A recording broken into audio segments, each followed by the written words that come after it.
émission que vous suivez sur votre chaîne Film Service TV.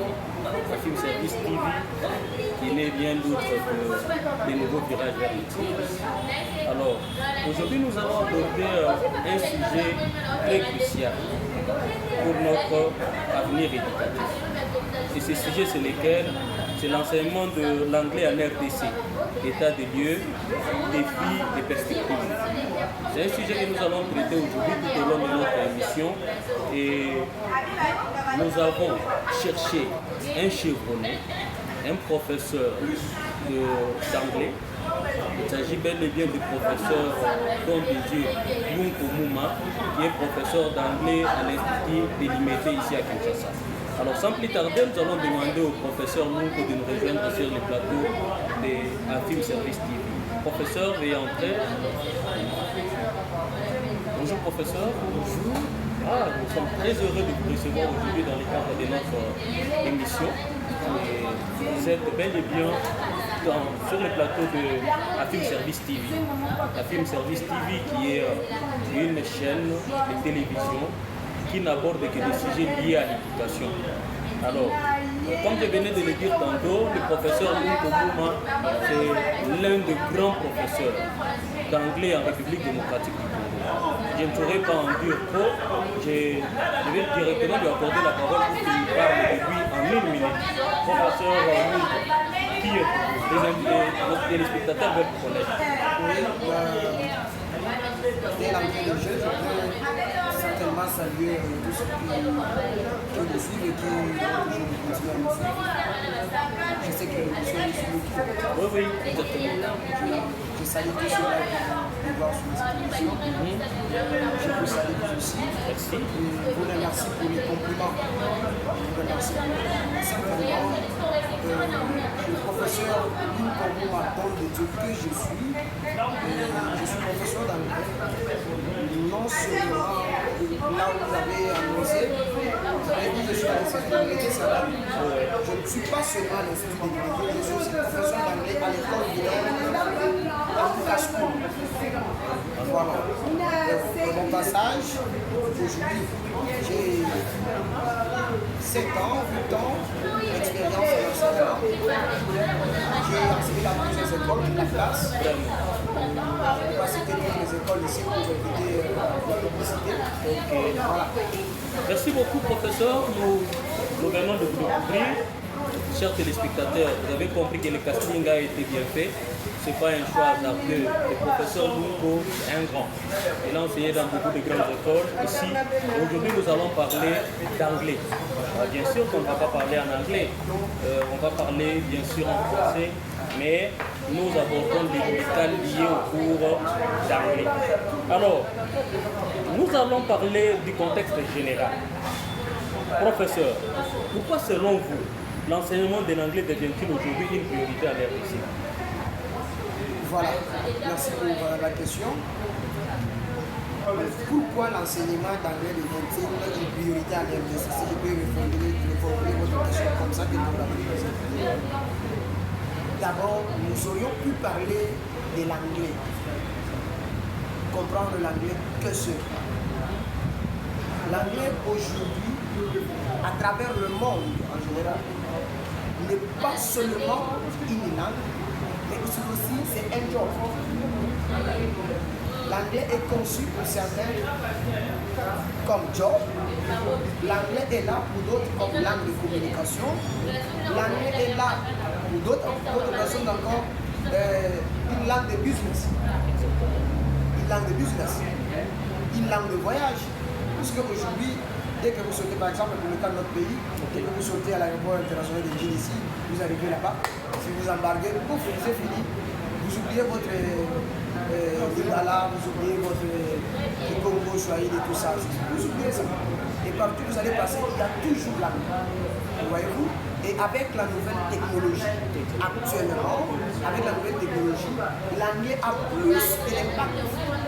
Voyez-vous? Nous sentons cela parce que même nos téléphones, beaucoup d'appareils que nous achetons, on a du mal parfois à trouver la configuration en français. Et on ne trouve que ça en anglais. Parfois c'est embêtant.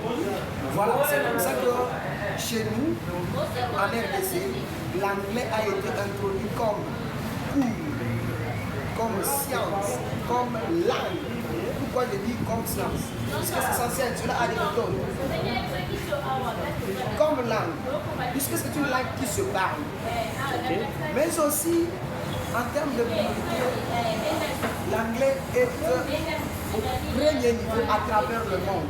Surtout quand je viens de parler de tout à l'heure, c'est dans ce qui concerne la nouvelle technologie. Tu vas voir, vous avez cité le téléphone. Je vous dis également le téléphone, vous aurez par exemple WhatsApp, TikTok, Facebook, Viber, Instagram, Snapchat, tout ce que vous avez cité là. C'est en anglais, ce n'est pas en français. C'est comme ça que chez nous au pays, nous devons aussi tout faire pour que nous puissions apprendre l'anglais, nous puissions nous approprier aussi cette langue qui amène le développement.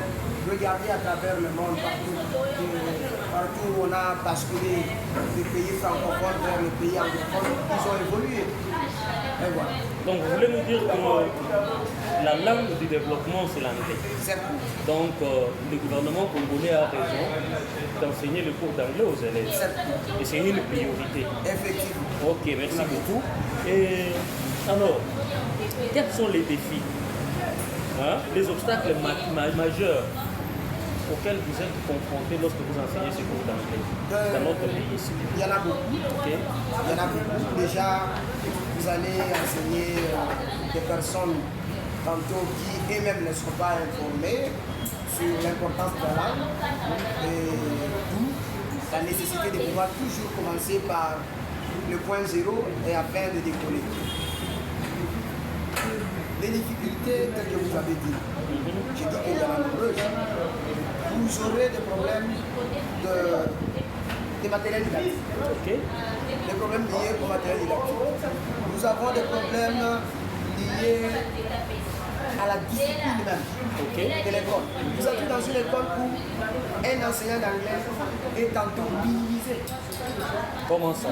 Vous entrez dans une école où un enseignant d'anglais n'est pas le bienvenu. Pourquoi? Yo, c'est l'anglais, on ira avec ça. Et nous sommes dans un pays francophone.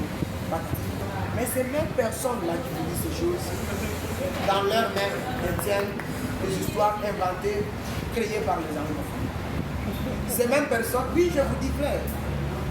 Aujourd'hui, même au marché, l'anglais se parle. Oui. C'est ça la chips. Chips, ça vient là. Donc, c'est en anglais, hein? Je reviens. Oui. Bon. Je reviens. Les difficultés rencontrées au niveau des écoles. Actuellement, avec nos enfants, il est tellement difficile que vous puissiez réellement donner ce qu'il faut lorsque la discipline ne vous aide pas. Aussitôt que vous n'êtes pas le bienvenu dans cette école, d'où la discipline ne va pas vous faciliter la tâche, mon fils vous perdez. Allons sur un autre aspect des choses. Okay. Des difficultés liées au manuel. Voilà. Ça c'est un grand problème. Je vous annonce que, je vous rappelle d'ailleurs, qu'en anglais actuellement, nous n'avons pas un programme réel. C'est vrai ça? Oui. Sauf un ancien programme qui date de longtemps. Après 2010, il n'y a pas de programme. Mais l'anglais, ça se donne dans beaucoup d'écoles depuis l'école primaire. Et donc, on les donne sur base de quel Ça programme? se donne comme ça, sur base d'un ancien programme vieilli qui date d'avant 2010. Oui. Demandez, faites des recherches, on vous dira. Est-ce que les enseignants qui donnent ce cours d'anglais sont formés? Oui, ils sont formés pour ma part. Je disais, le problème lié au manuel. J'ai parlé du programme national d'anglais. Okay. Je ne me limite pas là-bas, je dois encore parler d'une autre chose. Vous savez que même les manuels que nous utilisons sont des manuels qui ont vieilli, des manuels qui ont échoué. Ça, c'est grave. Oui, des manuels qui ont échoué. Comment ça? Vous allez voir, dans cette école, on utilise English for Africa. De l'autre côté, on utilise Go for English. Ailleurs, là-bas, actuellement, je peux accepter parce que l'inspection générale a mis à notre côté 2 manuels de la 7e et 8e. Nowadays English book. Donc, il n'y a que ça. Il n'y a que ça. Alors, dans des classes comme la première des humanités. Mais allez-y, allez dans des classes comme des classes où où on organise les options électricité, mécanique générale, coupe couture.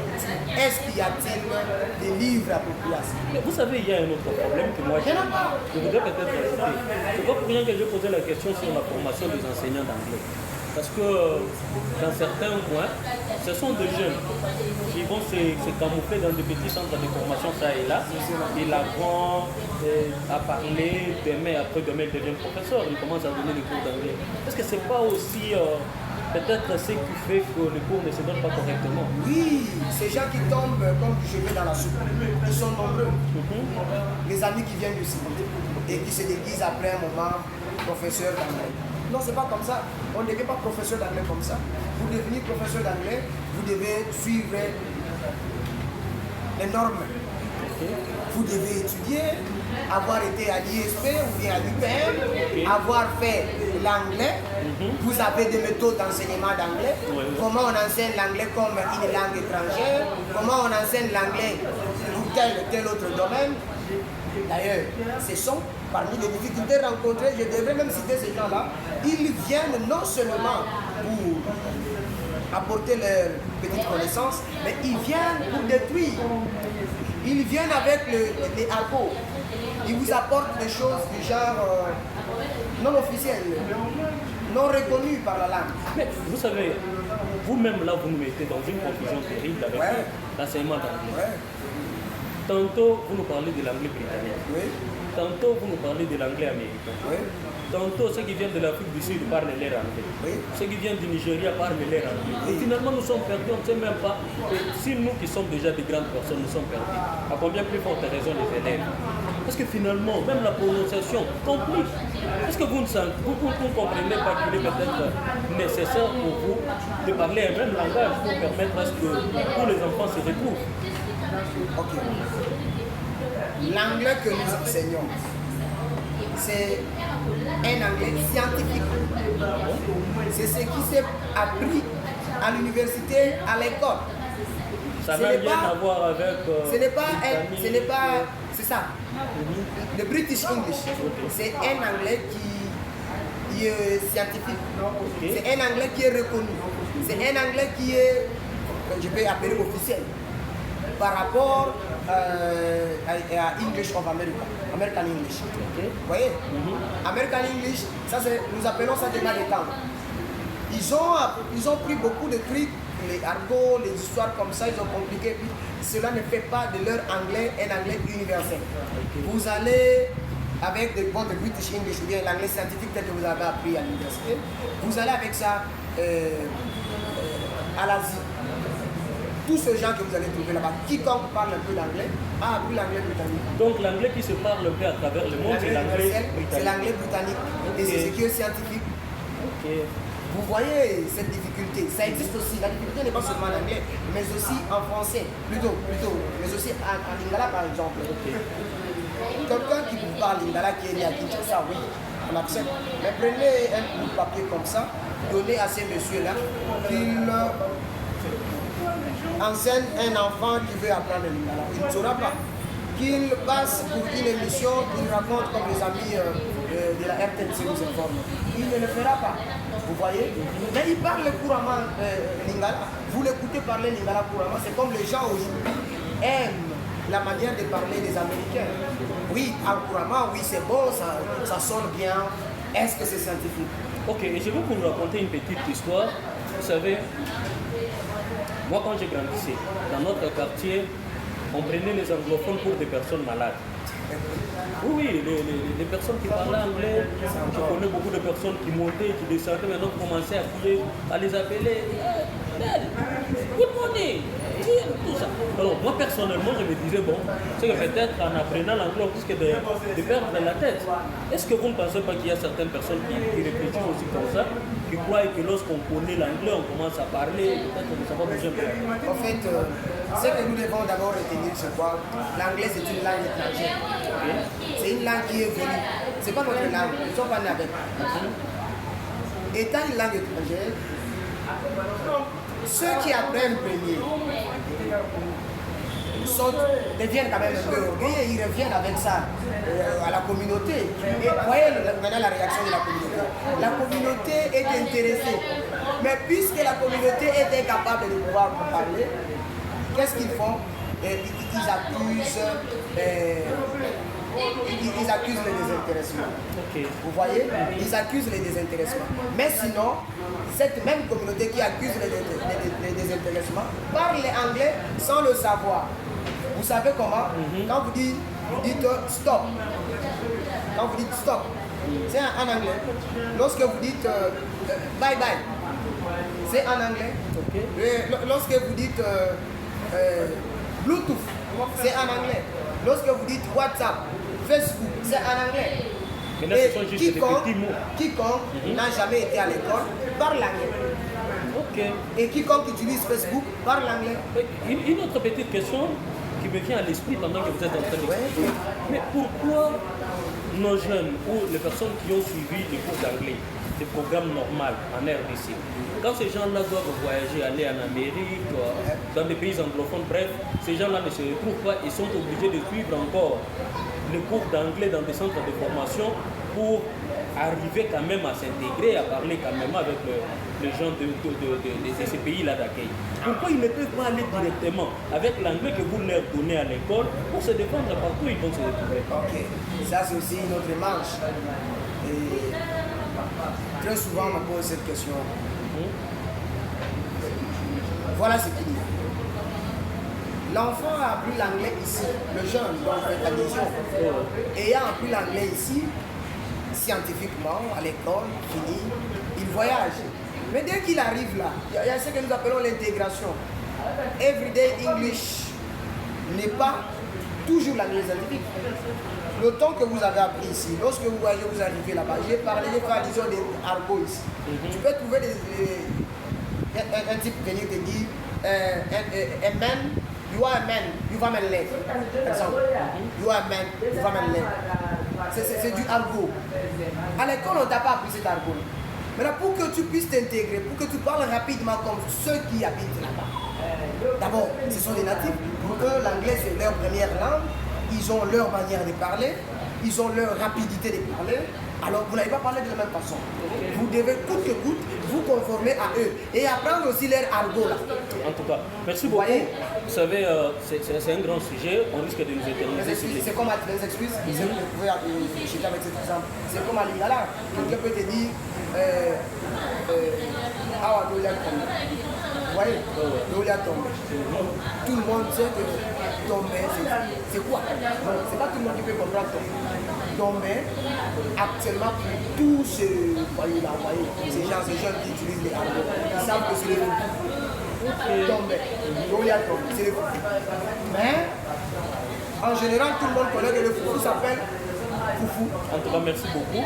Et alors, nous allons maintenant passer aux pistes de solutions, des initiatives positives. Avez-vous remarqué des initiatives ou réformes positives par rapport à votre cours? Oui, quelques-unes. Quelques-unes. Déjà, tout à l'heure, je venais de dire que l'inspection générale avait mis à notre disposition 2 livres de 7e et 8e, Nowadays English. Ça va. Et après ça, ils ont quand même procédé par la formation, ils nous ont filmé. C'est moi personnellement, j'ai suivi 3 fois cette formation-là, puisque l'année passée, l'école où je faisais cours, vers Lingwala là-bas, cette école était parmi les écoles pilotes qui auraient bénéficié du lancement de ces livres-là. Voilà. De ce côté, c'était quand même bien. C'est à féliciter. Pas quand même, c'était bien. C'était bien, parce que c'est ce que j'utilise même moi. C'est ce que j'utilise jusqu'à. Mais s'ils peuvent continuer, ça serait une bonne chose. Vous voyez des cas de coupe de couture, électricité, mécanique, même scientifique. Il n'y a pas de livre approprié pour ce domaine-là. Les enseignants se cherchent. Là, vous créent leur texte. Là, vous répondez déjà à une autre question que je voulais vous poser. Que faudrait-il faire pour améliorer l'enseignement à court terme? Voilà. Je disais que d'abord nous cherchons. Nous nous défendons de notre manière. Tantôt nous arrivons à créer les textes, tantôt nous arrivons à créer certains petits paragraphes de texte orientés dans le domaine de l'enfant pour que l'enfant puisse se retrouver. Parce qu'en réalité, dans l'enseignement de l'anglais, on enseigne l'anglais à Jean après avoir su ce que Jean veut. Ok. Qu'est-ce que Jean veut? Qu'est-ce que M. X veut? Il fait quoi? Il fait la scientifique. Ah, ok. Maintenant là, tout ce que je vais enseigner, mes textes doivent concilier avec la scientifique. Okay.